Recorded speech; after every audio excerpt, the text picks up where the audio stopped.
Escuche este dato. El consumo privado en el segundo trimestre de este año fue un 6,9% más bajo que en el mismo trimestre del 2019. En el mismo periodo, el consumo público aumentó un 6,4%. El gobierno aumenta el gasto público para recuperar la economía, pero lo que consigue es que el sector público sea una mochila cada vez más pesada de llevar por parte del sector privado. Empezamos.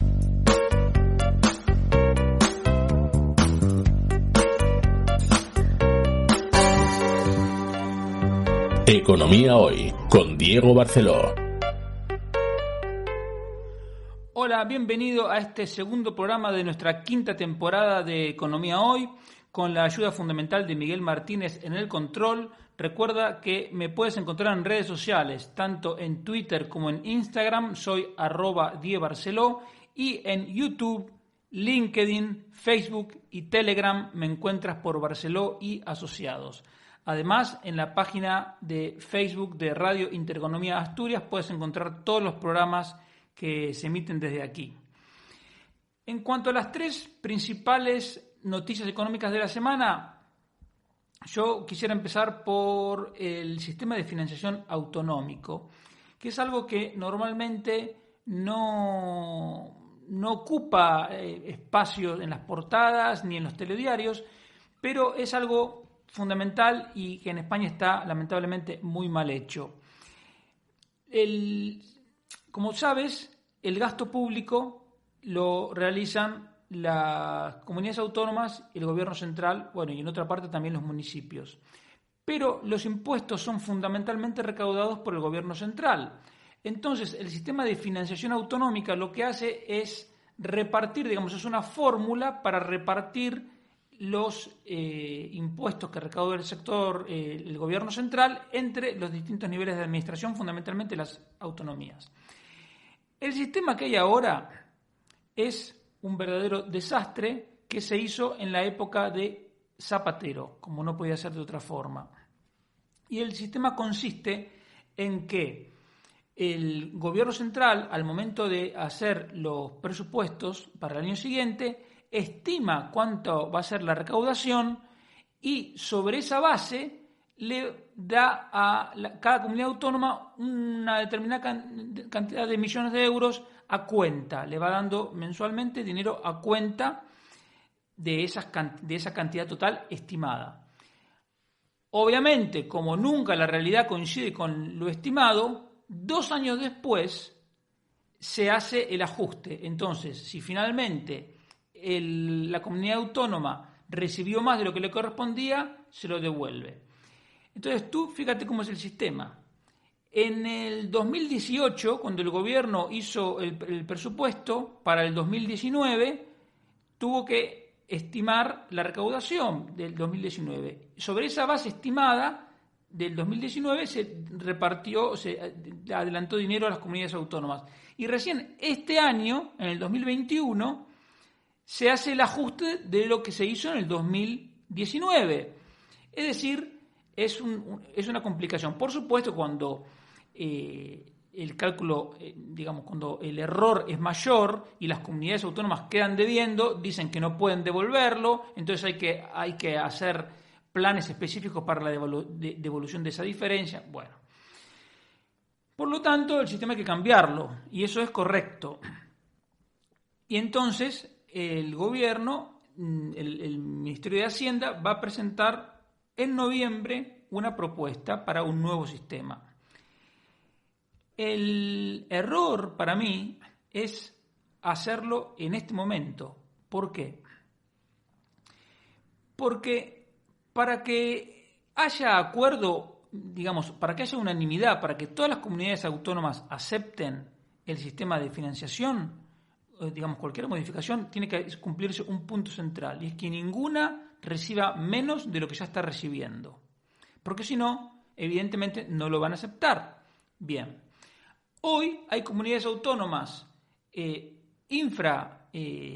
infrafinanciadas, es decir, que reciben menos de lo que sería razonable que recibieran. El caso más claro es el de la Comunidad Valenciana. Y sinceramente no sé cuál es la comunidad autónoma, que no hay una comunidad autónoma que reciba demasiado, o sea, excesivamente de más, sino que está, lo que le falta a la comunidad valenciana está repartida entre varias comunidades autónomas. Si a la comunidad valenciana hay que darle más y al mismo tiempo las demás comunidades autónomas no van a querer perder, evidentemente alguien tiene que poner la diferencia. Y ese alguien es el gobierno central. Pero si estamos en una situación en que la economía está recién en recuperación y una recuperación más lenta de lo que el gobierno pensaba, por lo tanto, los recursos no van a ser suficientes y ya te puedo anticipar que esa negociación va a ser un fracaso, porque no se puede cambiar el sistema cuando los recursos no van a ser suficientes, no estamos en una situación normal.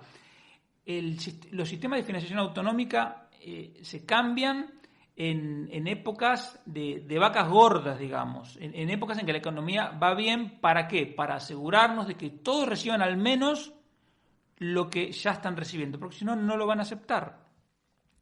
Y lo que tendrían que modificar en el nuevo sistema es que los recursos, la recaudación del sector de los impuestos por parte del sector público nacional se distribuya a las comunidades autónomas en tiempo real. ¿Por qué? Porque de esa forma las comunidades autónomas van a sentir de manera directa cuando la economía está bajando y por lo tanto está bajando la recaudación, ellas lo van a sentir. Hoy, con este sistema diseñado por ZP, pasa lo contrario. Como las comunidades reciben un dinero a cuenta que el gobierno central les promete a cuenta de una estimación que hacen, a la comunidad autónoma le da igual si la recaudación sube o baja. Por lo tanto, normalmente gasta con tranquilidad, gasta como si el dinero estuviera ahí, pero el dinero no está. Entonces eso fomenta el despilfarro, fomenta el déficit público, fomenta el aumento de la deuda pública, porque como te dije antes, el ajuste en teoría se hace los 2 años, pero tampoco es que ese ajuste se hace con mano de hierro, porque como también te dije, cuando se acumula una deuda, las comunidades autónomas dicen que no lo pueden pagar, entonces hay que ir negociando. En cambio, si la distribución de los recursos se hace en tiempo real, y se puede hacer perfectamente, las comunidades autónomas van a estar muy pendientes de cómo va la recaudación, porque de eso va a depender que tengan o no dinero, y eso las va a obligar a ser más prudentes a la hora de gastar.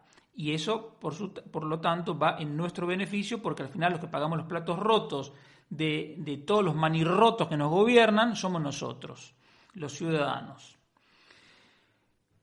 El segundo punto que te quería comentar es, una vez más, la comedia de los ERTE, que otra vez amenazan con que no se va a llegar a un acuerdo para su extensión, para su renovación, y luego seguramente en el último minuto se va a alcanzar un acuerdo. Los ERTE, tal como están, caducan el 30 de septiembre. Entonces, el acuerdo es perentorio, o sea, hay que arreglar, porque si no hay 260.000 personas que están hoy en ERTE que se quedan sin cobertura. Bien. Entonces como ya los pilló el toro una vez más, están pensando en un sistema, en prorrogarlos hasta el 31 de enero, pero con un mes que sería octubre como de transición. Es decir, a lo largo de la primera quincena de octubre, las empresas tendrían que pedir la renovación de los ERTE y el gobierno analizaría la situación y los concedería o no los concedería. En el caso de que lo concediera, es decir, que concediera la renovación, la extensión del ERTE, se extendería hasta el 31 de enero. Pero como siempre los sindicatos piden más, quieren que se extienda hasta el 30 de junio del 2022. Tú piensa lo siguiente, esto empezó el 30 de marzo del 2020. Y eso se supone que es un esquema temporal. Un esquema temporal no puede durar más de 2 años. Ya es mucho lo que está durando. Porque el riesgo de extender sine die los ERTE es que haya gente que crea que tiene un puesto de trabajo y en realidad lo que tiene es un subsidio, es decir, que se crea que hay empresas que pueden salir adelante cuando en realidad lo que tenemos son empresas que no son viables.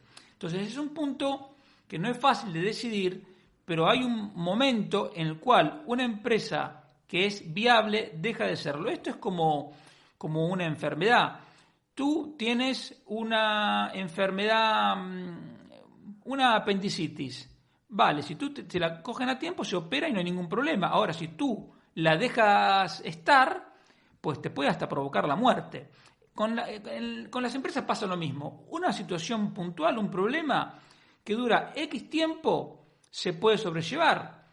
Pero cuando el problema se alarga y se sigue alargando, llega un momento que lo que era un problema transitorio se transforma en estructural y por lo tanto la empresa cae. Y por más doloroso que sea, es mejor para la economía que una empresa inviable caiga para que trabajadores y empresarios reconozcan la realidad y puedan empezar a trabajar en otro sector viable. Porque de lo contrario, si se siguen manteniendo empleos que son inviables, son a costa del trabajo del resto de la sociedad que con sus impuestos lo está financiando. Entonces, además, aunque caducaran los ERTES, no es que los trabajadores quedarían desprotegidos, seguirían cobrando su seguro de desempleo. Entonces, ¿cuál es el problema? Que al gobierno, en parte o en todo, digamos, le conviene estirar este chicle. ¿Por qué? Porque esas 260.000 personas que están en ERTE, en las estadísticas oficiales, aparecen como ocupados. Y si los ERTES no se extienden más, empezarían a estar como parados. Y entonces, como el gobierno quiere sacar pecho, no le va a gustar aumentar de un plumazo en 260.000 personas el número de parados. Entonces, por eso el gobierno tiene ese incentivo perverso a prolongar una situación a sabiendas de que puede haber ahí, no digo en todos los casos, pero sí en más de uno, empresas inviables. Y por supuesto esto sacar a costa de quién, a costa de nosotros, que somos los que estamos pagando toda esta fiesta con nuestros impuestos y con la deuda pública que pagarán nuestros nietos y bisnietos. Entonces veremos, porque también están diciendo que van a incorporar nuevas condiciones, pero a su vez se tienen que poner de acuerdo la ministra de Trabajo, la comunista Yolanda Díaz, con el ministro de la Seguridad Social, Escrivá, y parece que no están de acuerdo en todo. En definitiva, veremos, pero si yo tengo que apostar, apostaría que obviamente va a haber una extensión, porque como digo, al gobierno le conviene, aunque más no sea para seguir maquillando las cifras de paro y ocupación. Y el tercer tema que te quería comentar era el que se comentó mucho estos días, el de los datos del PIB. ¿Cuándo fue? Un mes o más, hace creo que 45 días, se publicó el dato adelantado del PIB. Tú no me habrás escuchado a mí comentarlo nunca ese dato. ¿Por qué? Porque es irrelevante. Porque simplemente cuando al Instituto Nacional de Estadística le hacen publicar ese dato, no tiene la información. Entonces, si necesitas 100 datos para publicar el PIB, tendrá en el mejor de los casos 25 o 30. Los otros 70 o 75 los estima. Y claro, a veces lo puede estimar bien y a veces lo puede estimar mal. Pero en cualquier caso, para mí, insisto, es un dato irrelevante. Por eso no te lo comento nunca y nunca lo menciono, ni siquiera lo miro. Bien, porque ese dato adelantado del PIB responde más a una ansiedad periodística o a una ansiedad del gobierno por tener algo que mostrar, tener algo que decir, que a una capacidad real de ofrecer una estadística sólida. Entonces, al Instituto Nacional de Estadística le obligan a hacer eso y entonces lo hace, pero no es que pueda hacerlo. Entonces, insisto, no lo miro.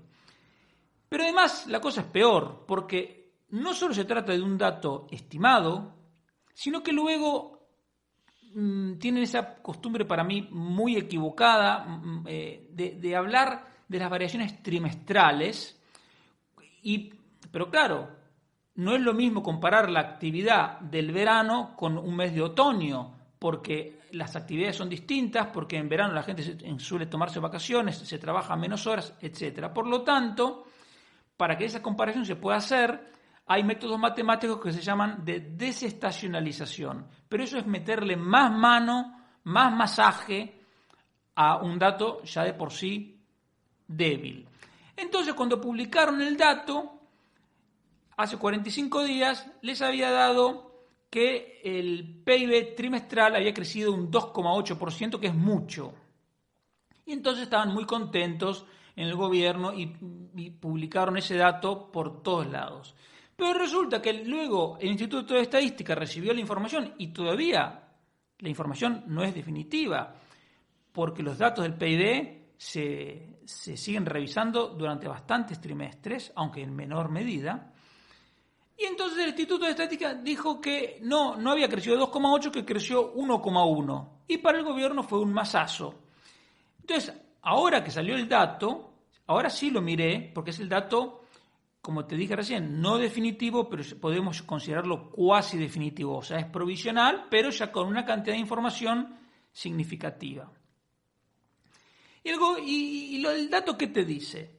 Te dice que el PIB creció en el segundo trimestre, comparando con el segundo trimestre del año pasado, un 17,6%. Y eso es un montón, y ellos te van a decir que es algo histórico. Claro, pero ¿cuál es el problema? Que el año pasado, en el segundo trimestre, el PIB había caído más de un 21%. Entonces, si tú caes un 21 y recuperas un 17, pues no empataste, estás por debajo. De hecho, el PIB ha recuperado el 64% de la caída. O sea, estamos una tercera parte por debajo para empatar donde estábamos en el 2019. El PIB del segundo trimestre del 2021, es similar al del mismo trimestre del 2016. Estamos como hace 5 años. Y lo mismo pasa cuando ves el consumo privado, la inversión, las exportaciones. Por ejemplo, el consumo privado está en el nivel del 2015. Las exportaciones también al nivel del 2015. La inversión está un poco mejor, está al nivel del 2018. Pero ahí también hay una diferencia porque la construcción está bastante más por debajo del 2018, pero los bienes de equipo recuperaron casi todo.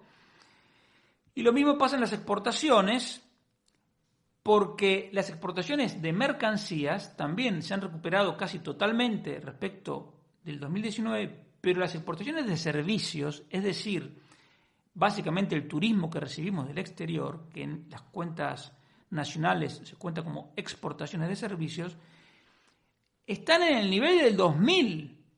De hecho, son más bajas en el segundo trimestre del 2021 que en el mismo trimestre del 2000, hace más de 20 años.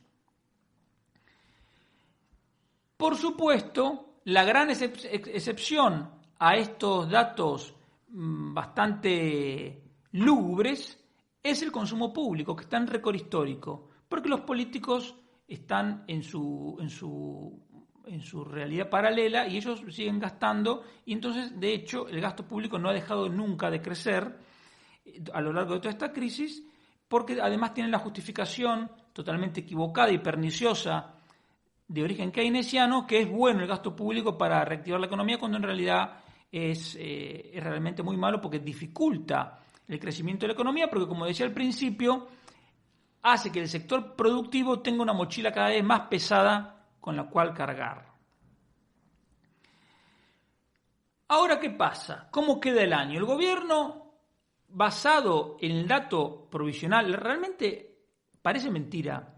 No digo Sánchez, porque Sánchez ya sabemos que es un mentiroso, embaucador, embustero, pero una persona como Nadia Calviño tiene que saber que ese dato del PIB era muy provisional, que es un dato que apenas se publica con muy poca información. Y no puede echar las campanas al vuelo y decir que el PIB de todo el año va a crecer 6,5% y el año que viene un 7%, porque estaba todo basado en un dato, como digo, muy provisional. Entonces, ahora, claro, cuando le preguntaron a Calviño, ¿y qué me dice de esto? Y dice, no sé, pregúntenle al INE, al Instituto de Estadística, cosa que es una vergüenza. La ministra, es como al presidente de una compañía le preguntan, ¿qué pasa con este asunto? No, pregúntenle al subjefe de la división administrativa. ¿Pero usted qué es? ¿El jefe? ¿Es o quién es? Bueno, pero es lo que nos toca, es el gobierno que nos toca. Yo hice algunas simulaciones. En el primer semestre, que tenían la ventaja entre comillas, de compararse con el peor trimestre de la historia, que fue el hundimiento del más del 21% del segundo trimestre del año pasado, en el primer semestre, como te digo, el crecimiento del PIB, comparando primer semestre de 2021 con primer semestre de 2020, no llega al 6%. Eso, te repito, con el viento a favor que tenías de compararte contra un periodo en el que la economía estaba paralizada. Bien.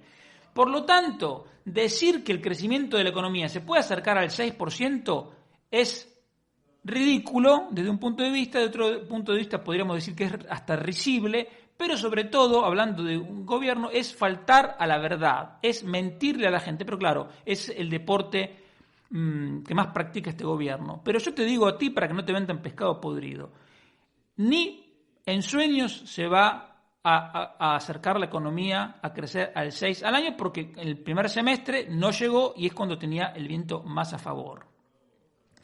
Te recordarás que en este mismo micrófono te dije en marzo, creo que fue en marzo, que si crecíamos un 4% o alrededor del 4% nos teníamos que dar con un canto en los dientes. Bueno, yo hice simulaciones para el segundo semestre y tomando las variaciones, digamos, comparando con los años anteriores, tomando las variaciones más favorables e incluso considerando un cuarto trimestre que terminamos a toda orquesta, el crecimiento del año, gracias si se acerca al 4,5%. Por lo tanto, el 6,5% que decía el gobierno es un error grosero para gente, digamos, que se dedica a esto. Y el 7% del año que viene, con el que estaban haciendo el presupuesto, bueno, ya carece de sentido. Y ese es el problema. Pero ahora viene, porque más allá de, esto, de estos números, bueno, no te olvides que cada décima de PIB eran alrededor de 12.000 puestos de trabajo. O sea, un punto de PIB son 120.000 puestos de trabajo, más o menos. 2 puntos del PIB son 250.000 puestos de trabajo. Entonces, si el gobierno se equivoca por 2 puntos porcentuales, se está equivocando en 250.000 personas que en teoría iban a trabajar, pero la economía no le va a poder dar un trabajo. Y esa gente va a consumir menos y va a pagar menos impuestos y todo cae para abajo. Entonces tú puedes preguntar, ¿pero y por qué resulta que la economía española se recupera más lento que otras si Estados Unidos se recupera mucho más rápido, otras economías, Alemania está tirando también más fuerte? ¿Qué es lo que pasa en España? ¿Por qué? ¿Tenemos mala suerte? ¿Es un designio divino? ¿Es simplemente...? No. Es la consecuencia de tener un gobierno que aplica políticas socialistas, porque el socialismo es empobrecedor en todo tiempo y lugar, siempre lo fue. Y no conforme con aplicar políticas socialistas empobrecedoras, este gobierno además tiene un condimento único a nivel europeo, que es el condimento comunista. Entonces, si tú tienes un gobierno entre socialistas y comunistas, cuya raíz común es el ataque continuo y el desprecio al derecho de propiedad, ¿quién crees que va a querer invertir en España? Este gobierno, solo para tomar unos ejemplos recientes, acaba de sacarse de la manga un impuesto para incautar los beneficios a las empresas eléctricas. Unos beneficios que salen de la propia regulación que hizo el gobierno. O sea, no es que se lo inventaron. Y el gobierno lo incauta. ¿Eso tú crees que puede generar algún tipo de seguridad, de mejorar confianza, de alentar inversiones? Todo lo contrario. La ministra Yolanda Díaz, la comunista Yolanda Díaz, acaba de decir dos cosas. Escucha la primera. Dice, hay una percepción social de que hay una parte de la población que no contribuye lo que debiera. Es decir, el gobierno intoxica a la gente con datos falsos, diciéndole que hay una desigualdad creciente, que los ricos no pagan impuestos, etcétera, etcétera. Y luego, una vez que intoxican, dicen que hay una percepción social. Pero si la percepción social la acaban de generar ellos mismos con su intoxicación. Bueno, ¿qué quiere decir esto? ¿Qué quiere decir esto que dijo la ministra Yolanda Díaz? Que nos quieren seguir subiendo los impuestos. Y esto lo dice un gobierno que ya subió o inventó 12 impuestos. Y lo que están discutiendo y por lo cual no se ponen de acuerdo para el próximo presupuesto es cuánto y en qué medida y cuántos impuestos nos van a aumentar. Entonces, volvemos a lo anterior. En ese contexto, ¿quién va a invertir? O sea, si tú eres un inversor, tienes que poder calcular más o menos cuál va a ser la rentabilidad de tu proyecto. Pero si tú tienes que poner en el Excel una cantidad indeterminada de impuestos que tienes que pagar, porque según se levante el gobierno serán unos impuestos u otros, no hay cálculo que puedas hacer. Entonces, cuando no puedes hacer el cálculo, dices, mira, mejor invierto en Holanda, que ahí puedo hacer cálculo, o invierto en Irlanda, o invierto en Portugal, lugares donde sí puedo hacer el cálculo. Pero cuando no puedes hacer el cálculo, es imposible invertir. Y para rematar la semana, la misma ministra comunista Yolanda Díaz dice, los alquileres son imposibles. Y ponte tú en el lugar de un propietario que tiene un piso, 2 pisos con los cuales alquila y obtiene una renta para complementar su pensión, su salario, lo que sea. Esa persona hoy no duerme. Esa persona está pensando, ¿quién me mandó a mí comprar un piso? Lo tendría que haber vendido y llevarme el dinero a Estados Unidos. Bueno, cuando tú tienes gente en el gobierno que quiere abolir el capitalismo y suplantarlo por el comunismo, que es lo que quiere la ministra Yolanda Díaz, aunque no lo diga, pero bueno, ya con lo que dice ya es bastante, digamos. No hace falta que nos recite el manifiesto comunista, aunque por cierto, acaba de firmar la ministra Yolanda Díaz un prólogo a una nueva edición del manifiesto comunista. O sea que se ratifica en el error de un texto que pide hacer incursiones despóticas sobre el derecho de propiedad. Entonces, por enésima vez, si tú eres un inversor y justamente la ministra de Trabajo es una persona que hace un prólogo para un texto que pide incursiones despóticas sobre el derecho de propiedad, ¿quién va a invertir en España? Tienes que estar muy mal de la cabeza para invertir en España. Bueno, esa es la realidad. Y por eso la economía afloja. Entonces, si crece más, es por milagro, o porque hay gente que no está informada, o vaya a saber por qué, o porque a lo mejor hay, se terminan los casos de coronavirus y el turismo exterior se mejora, levanta muchísimo, o hay un tirón por parte de la economía francesa o algo.